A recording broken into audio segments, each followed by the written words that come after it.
Life as a black man in America.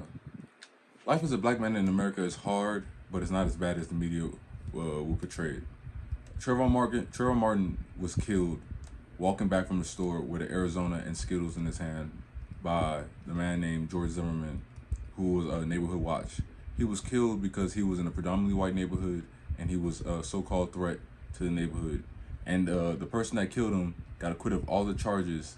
And to make matters worse, they thought Trayvon Martin was carrying a gun, which made him it happened in Florida, which made George Zimmerman able to approach him because the stand your ground law, and he so-called defended himself because he thought that Trayvon Martin had a gun, and this is all stems from him being black and being a taller male.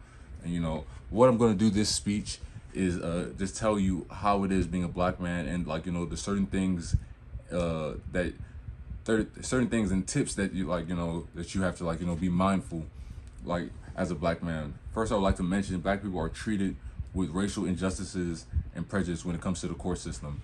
It's not fair. They're not really giving real clean hearings and stuff like that. It's just real cloudy when it comes to black people.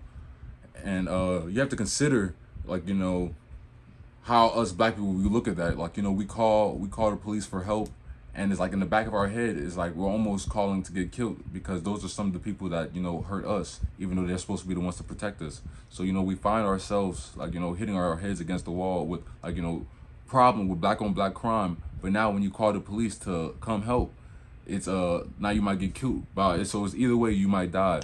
So we find ourselves really in a very tight space. It's the small things, I would say. For example, imagine calling the police for help and they get there and they consider you the suspect and you're the one that called for help.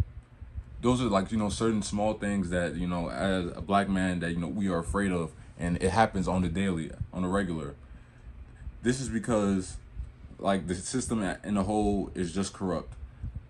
People have their own biases and people have their own thinking. Racial profiling happens everywhere, but in my opinion, black people have it pretty bad.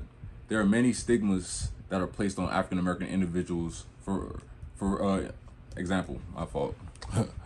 For example, dreads and tattoos can be the reason why you're followed around the store and be looked at like you're stealing, and that's just how you express yourself.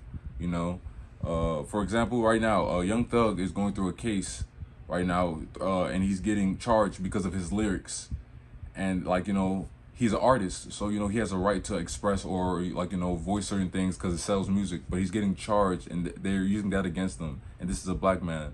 But if this had they don't look at country rock pop stars and portray them in the same light.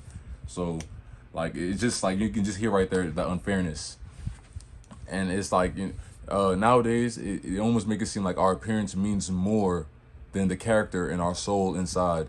And it's frustrating, but it's just something that as a human race that we have to do a better job at doing, and seeing people for who they are and not what they look like, because at the end of the day, skin color doesn't matter.